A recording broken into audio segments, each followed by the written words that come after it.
আমি আপনাদের সম্মুখে স্বাধীনতার কিছু গুরুত্বপূর্ণ আলোচনা করব ইনশাআল্লাহ। আলহামদুলিল্লাহ ওয়া কাফা ওয়া সালামুন আলা ইবাদিহি আল্লাযীনা ইসতাফা আম্মা বা'দ ফাআউযু বিল্লাহি মিনাশ শাইতানির রাজীম বিসমিল্লাহির রাহমানির রাহিম ওয়াকাতিলুহুম হাত্তা লা তাকুনা ফিতনা সাদাকাল্লাহুল আযীম। আলহামদুলিল্লাহ, আল্লাহ পাক রব্বুল আলামিনের বড় দয়া, বড় ইহসান। আল্লাহ পাক রব্বুল আলামিন এই ভারতকে স্বাধীন করে এবং এই ভারতের বুকে বেঁচে থেকে ঈমান নিয়ে বেঁচে থাকার তৌফিক দিয়েছেন। ওই জন্য সেই লাখো কোটি শুকরিয়া শরীফ বলে আলহামদুলিল্লাহ। তারপরে জানাই যে নবী আমাদের জন্য রহমাতুল লিল আলামিন হিসেবে এসেছিলেন, যে নবী আমাদের জন্য রক্ত ঝরিয়েছেন, সেই নবীর শানে লাখো লাখো দরুদ ও সালাম বর্ষিত বলি সাল্লাল্লাহু আলাইহি ওয়াসাল্লাম। আজকে আয়োজিত সভার সভাপতি মহোদয়, আমার সম্মুখে উপস্থিত অন্যায়ের বিরুদ্ধে সংগ্রামী বন্ধুগণ, ভারত বিভিন্ন প্রকার সম্পদের অলৌকিক শস্যামল রং বেরঙের পুষ্পে ভরা একটি দেশ। রং বেরঙের পাখির গান শুনতে শুনতে ঘুম হয় এই দেশ নসিব। তাদের কিচিরমিচির আওয়াজে জেগে ওঠে ভোরবেলা। এক কথায় সকল প্রকার প্রকৃতির দিক দিয়ে পৃথিবীর বুকে ভারতের তুলনায় কমই রয়েছে। তবে অন্যান্য দেশের মতো এই দেশের সুখ শান্তি রক্ষা করতে গিয়ে রক্তের নদী প্রবাহিত করতে হয়েছিল এই দেশবাসীকে। জীবন নিয়ে শেষ খেলা খেলতে হয়েছিল। শুধু তাই নয়, বিশ্বের সেরা কুখ্যাতি জাতি ইংরেজ, তারা তাদের ব্রিটিশ প্ল্যান খাটিয়ে এই মুসলমানদেরকে অত্যাচার করত। এই মুসলমানদেরকে দুঃখ যন্ত্রণা চরম অত্যাচারে পৌঁছে দিয়েছিল। দেওয়ার পরে সর্বপ্রথম যারা আন্দোলন করেছিল এই বিশ্বের পুরাতন হিংসা জাতির মুসলমান, তারাই সর্বপ্রথম আন্দোলন করেছিল। যার প্রমাণ হলো এই যে ইংরেজদের বিরোধী মুসলমান প্রথম থেকে আছে, তথা ইংরেজি শিক্ষায় মুসলমান পিছিয়ে আছে। আর হিন্দু সম্প্রদায়ের মানুষ তারা ইংরেজদের সাথে তাল মিলিয়ে এসেছিল। আসার পরে তথাকথিত শিক্ষায় তারা এগিয়ে আছে।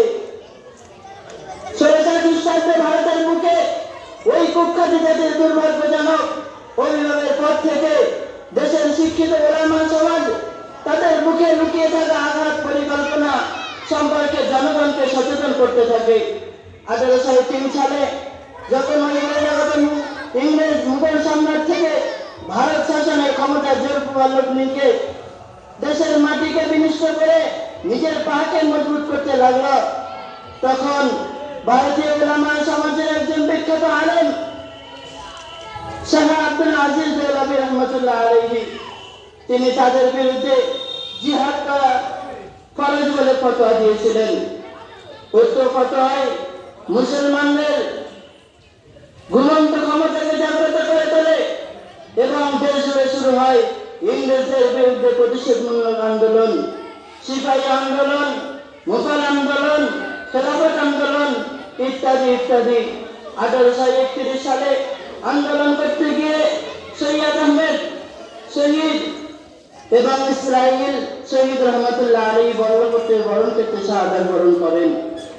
সৈয়দ আহমেদ শহীদ রহমতুল্লাহ আলাইহি শাহাদাত বরণের পরে আন্দোলনের তৃতীয় ইমাম রূপে গণ্য হন শাহ মোহাম্মদ ইসহাক রহমতুল্লাহ আলাইহি।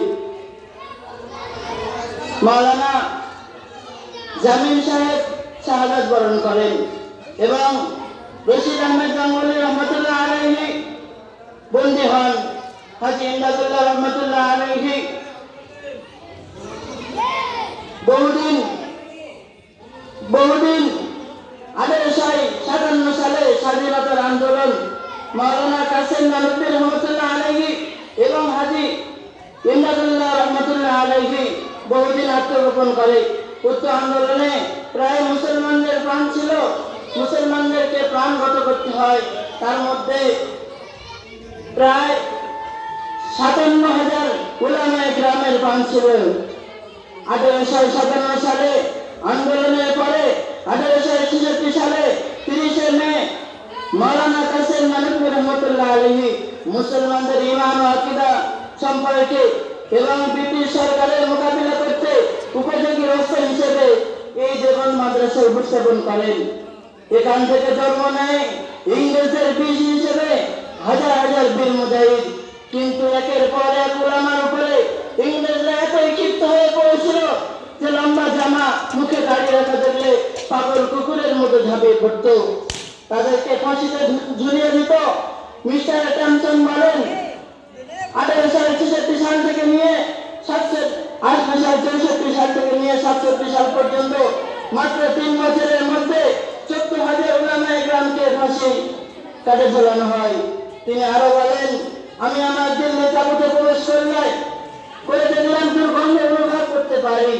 তখন আমি পিছনে গিয়ে দেখলাম 40 জন উলামায়ে গ্রামের উলঙ্গ করে জ্বলন্ত আগুনে পুড়িয়ে দেওয়া হয়েছে। তারপর আরো 40 জন উলামাকে আনা হয়েছে। একজন ইংরেজ জিজ্ঞাসা করছে, হ্যাঁ, তোমাদের মধ্যে যদি কেউ বলে দিতে পারো যে আমরা 1857 সালে বিপ্লবে ছিলাম না, তাহলে তোমাদেরকে মুক্তি দেওয়া হবে।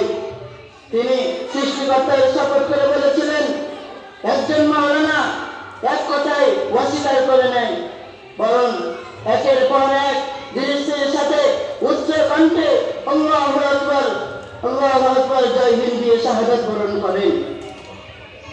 শুধু তাই নয়, দিল্লির বুকে 500 আলেমকে ফাঁসি দেওয়া হয়।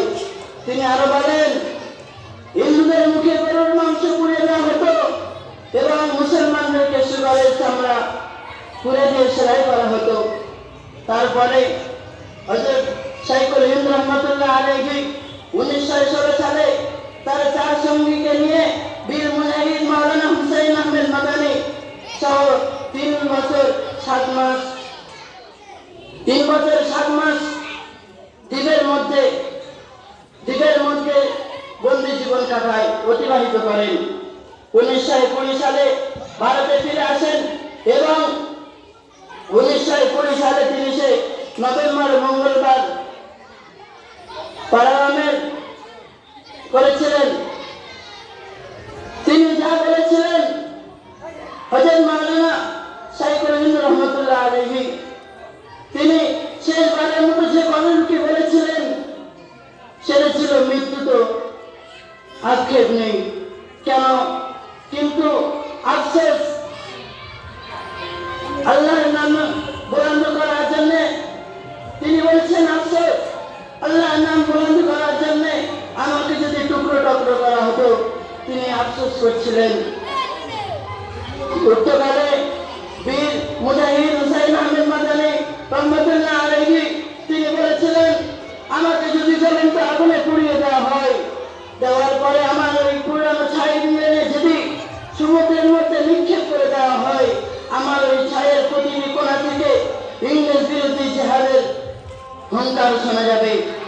বন্ধুগণ, মনে রাখবেন, হযরত শাইখুল হিন্দ রহমতুল্লাহ আলাইহি যে যুগে ভারত পূর্ণ স্বাধীন করা পেশ করেন, সে যুগে ভারতের অন্য কোনো জাতির দল কোনো অস্তিত্ব ছিল না। 1885 সালে 28 সেপ্টেম্বর ব্রিটিশ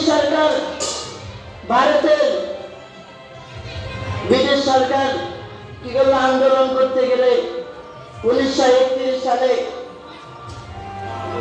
এবং গান্ধীজি সহ 1,20,000 ব্যক্তিকে গ্রেফতার করা হয়।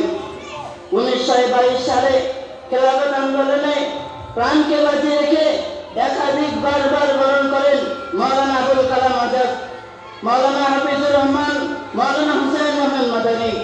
অনেকেই তারপরে মহাত্মা গান্ধী। কিন্তু শুধু তাই নয় এবং সর্বশেষে ভারতের হিন্দু মুসলমান সর্বজাতির রক্তের পরিবর্তে 1947 সালে 15 আগস্ট ভারত স্বাধীন উদযাপন করেন। তারপর থেকে এই জাতির রক্ত ভারতের মুক্তি হয়, এই জাতির রক্ত দিয়ে ভারত মুক্তি হয়েছিল। শুধু তাই নয়, আজকে মুসলমানদেরকে ইতিহাস থেকে মুছে দেওয়া হচ্ছে। কেন মুসলমানদেরকে ইতিহাস থেকে মুছে দেবেন? আমি হিন্দু সম্প্রদায়ের মানুষকে বলতে চাই, যারা ইতিহাস থেকে মুসলিম সংগ্রামীদের নাম মুছে দিচ্ছে, তাদেরকে বলতে চাই, আপনারা ইতিহাস পড়ুন, ইতিহাস পড়ে দেখুন এই ভারতের জন্য কত কত উলামা একরাম প্রাণ দিয়েছিল। এই ভারতকে যদি, এই ভারতের মাটিকে যদি নিগ্রহ হয়, এই উলামাদের রক্ত রসে রসে পড়বে। শুধু তাই নয়, আজকের সরকার এসে বলছে ভারত ছাড়ো, হিন্দুস্তান, এখানে কোনো মুসলমানের জায়গা নেই। এটা ভুল কথা। জীবন থাকতে এক পাও ফিরে চলে যাব না, জীবন থাকতে লড়তে হবে। আমাদেরকে এই ভারতে মিলেমিশে থাকতে হবে। কেন ভারত আমাদের, ভারত আমরা স্বাধীন করেছি। আজকের যতই ঝড় আসুক না কেন, যতই বাধা আসুক না কেন, এই ভারত থেকে আমরা ছাড়ছি না। কেন? এই ভারতে বহু উলামা একরামের রক্তের দানে এই ভারত স্বাধীন হয়েছে। এই ভারত আমাদের, আমরা এই ভারতে যাব না। এই বলে আমি আমার বক্তব্য ইতি করলাম। আখির দাওয়ানা আলহামদুলিল্লাহি রাব্বিল আলামিন।